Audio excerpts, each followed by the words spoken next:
was asked to do something on contact dermatitis. And so when I thought about contact dermatitis, I thought of what is new with the pandemic. And so I'm just going to discuss a few things, much of what we know, and also a few of the things that I found that I thought I would share with us. So just a brief introduction concerning COVID. I think we are all familiar with it. Even our children can tell us something about it, so it's not new for us. But we know that once COVID-19 came in China, that is where it began, and thereafter it spread to the rest of the world.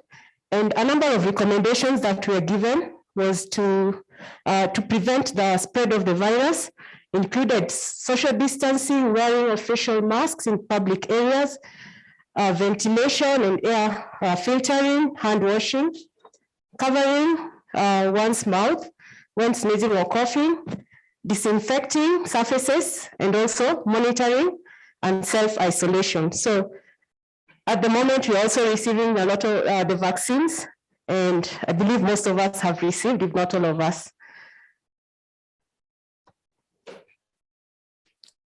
So when it comes to contact dermatitis, of course, because of the advent of COVID, a lot has changed. Our normal routine has been disrupted.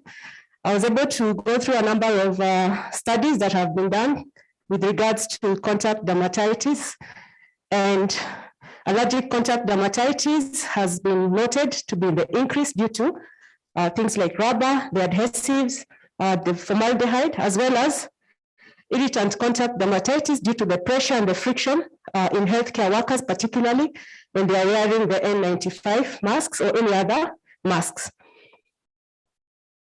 Then, of course, with prolonged hand washes, we know that with the kind of the soaps that we are using, whatever is available in the market, and we are washing our hands in different places, so we don't even know what is offered to us, we expect that there will be a rise in cutaneous adverse reactions, and therefore we need to be able to prevent and identify and therapeutically manage them.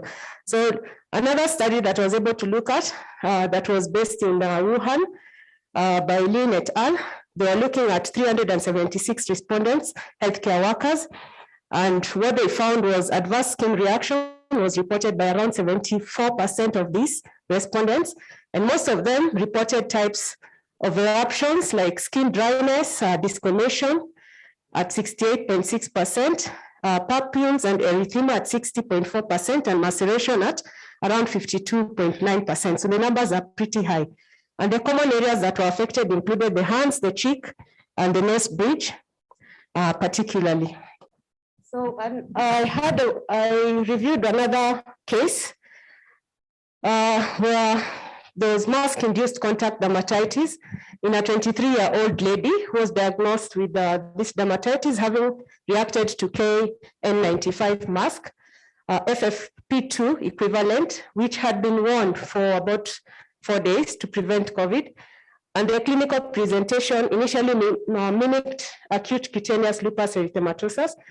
And however, upon investigations, this was ruled out. And so when they went back to review, it was noted that it was the sponge slip that was in contact with the skin that triggered the eczema. And so what was identified as the cause was the isocyanate polyurethane, which was identified as the trigger. And this is something that is found in most of our items that we use on a day-to-day basis. Several patch tests were done for this particular lady, and the patch tests that are available in the market, and most of them were negative. However, when they went back and they included the sponge, on the 4th day, it turned positive. So, and that is when it was realized, because they also did the test for the metal strips, and that was negative. So irritant and friction dermatitis due to the use of masks and protective glasses is also a very common presentation among the healthcare workers. So when you look at contact dermatitis in the face, it may mimic conditions like acute cutaneous lupus, as we have seen in the previous presentation, seborrheic dermatitis, sarcoidosis, among others. And then the clinical presentation, just like any other eczematous presentations, they have the redness, the erosions, and it may induce or worsen certain conditions, either induce eczema or worsen conditions like rosacea. So clinically or classically, the case in contact dermatitis response pattern is caused primarily by toxins that have an external or non-infectious or immunological, chemical, or physical effect. So it's just an eczematous skin reaction that can also be triggered via endogenous pathway or by systemic allergen intake. So when we look at the etiology, from the etiological perspective, allergic contact dermatitis is as a result of delayed type 4 reaction, whereas irritant contact dermatitis or non-allergic is a form of contact dermatitis because that comes as a result of type 1 reaction. So allergic forms have sensitization to the offending allergen, and then now there's cross-reactivity. Irrespective of this, whichever the client is presenting with, whether it's allergic contact dermatitis or irritant contact dermatitis, an eczematous eruption will occur. And in most instances, you will find a combination of either. So sometimes you may not be able to differentiate whether it's allergic or irritant. Okay, there's a lot there. I was just looking at the predisposing factors. We have exogenous factors and endogenous factors. When you look at the exogenous factors, things like the type of the toxin will determine the presentation, the quality, the quantity of penetration, the penetrating substance, the body surface area or the area that is affected, body temperature, mechanical friction or factors like friction, pressure, chemical and physical factors can also be a trigger, climatic conditions and partner contact. And when we come to exogenous factors, we have individual sensitivity to things like the irritants, specific immunological sensitivity, and then primary hyper irritability or sensitivity of the skin. We have predisposition to atopic dermatitis, may make people more prone to having contact dermatitis. Then incapability to harden, secondary hyper irritability, ethnic factors, the age, the sensitivity to ultraviolet radiations, genetic predisposition, and polysensitization, and also pre-existing dermatosis. So you look at some of the forms of dermatitis. We have the irritant contact dermatitis, what we're discussing, it's mostly confined to the area of contact. Then we have allergic contact dermatitis, where there is the immunological sensitization that will trigger it. We have airborne contact dermatitis, where there's dermatitis that is exposed to the body due to airborne allergens. Then we have photodermatitis, mostly because of photoallergens that have been exposed to individuals who are sensitive. Then we have dry chronic contact dermatitis, particularly because of the occupation of the people. And so we get a lot of hand dermatitis in the people who are prone to having the chronic dry contact dermatitis. Then we have transfer contact dermatitis, where it's not direct contact, but because of something that you're handling, then you contact you from whatever it is that you're handling, then you transfer the allergens to your skin. Dyshydrotic dermatitis or ponfolix, that is common with persons who are atopic. Then we have canubial contact dermatitis and hematogenous dermatitis, contact dermatitis. So the common allergens, we have the nickel, we have medications, including our antibiotics. Sometimes when we give the topical antibiotic preparations, then they can have a reaction. And I also read that even topical steroids, sometimes you give them, and unfortunately, they're actually having a reaction to the topical steroids. Balsam of Peru, this is common in the perfumes that we use. Formaldehyde, we have personal contact products, skin care products, plants, airborne substances, lanolin, and also the products that we use like our sunscreens. So this is a case that I came across of a lady who got contact urticaria after she had been done she had gone for pedicure. Then just a few hours within the same day, she developed this reaction. So some of the investigations, the gold standard remains patch testing, for particularly in the diagnosis of ACD. Then other tests that are there, we have the open test or repeat open test. We have the thin layer rapid use epicutaneous test, that is the true test. We have photo patch test. We have proactive use test.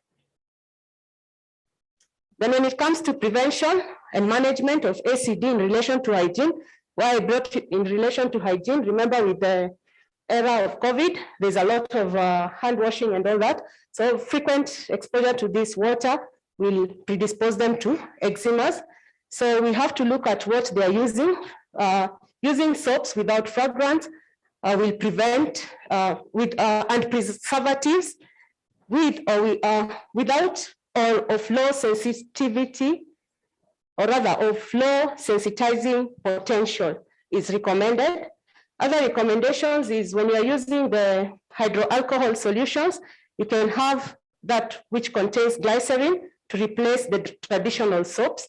Then protecting the hands with fragrance-free light moisturizers during the day, whereas in the evening, you can do something that is more rich in lipid when you're going to bed. And then wearing cotton gloves underneath the linen. So I was able to check in the reading some of the recommendations by American Contact Dermatitis Society on hand hygiene recommendation. Of course, this came again because of the issues with COVID. So the use of soaps and synthetic detergents, we need to, the thing that I picked here, let's wash our hands with lukewarm water or cold water, but not too hot water. And then we don't rub vigorously, don't do a lot of friction when you're cleaning, when you're wiping out the water, then immediate application of the moisturizers. Then when it comes to the use of moisturizers, what I found interesting here, we should avoid the moisturizers in the jars, which is the thing that we do a lot, because unfortunately, when you double dip your hand to collect the moisturizer, there's a potential of contaminating the product, and so they can have contact allergen to whatever it is that is contaminating the product. And so it's best if you use smaller tubes and they apply frequently. Then apply maybe occlusive barriers so that once you've applied the moisturizer, you protect your skin. Then for the healthcare workers, in between any procedures and washing of hands, you must make sure that you're using a moisturizer. And also wearing of gloves to reduce the contact. So the other thing I was looking at, remember some of the moisturizers, particularly the oil-based, can break down the latex rubber. So it is important to also have that in mind, and therefore choose carefully what it is that you're going to advise the clients to use. Then the use of alcohol-based hand sanitizers, it should be at least 60% alcohol, and look at hand sanitizers that are devoid of allergen surfactants and preservatives, fragrant or dyes. Then look at ABHS with added moisturizers that, as I had mentioned earlier, maybe something like glycerin. Remember, they also tend to dry the hands. So even after they have applied the sanitizers, you'd recommend that they put a moisturizer on top. Then for gloves, ACD, accelerate-free glove should be used, such as rubber-free or neoprene or nitrate gloves. So apply moisturizers after washing hands and before wearing the gloves. Just simple measures that we can do to reduce the risk of having contact dermatitis. And then for individuals who suspect allergic contact dermatitis, you can recommend that they do a patch test.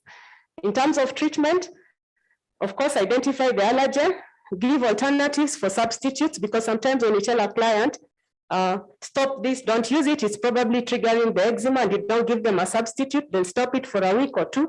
They have no substitute, they'll go back to it. So always advise them on a substitute that could be preferable for them.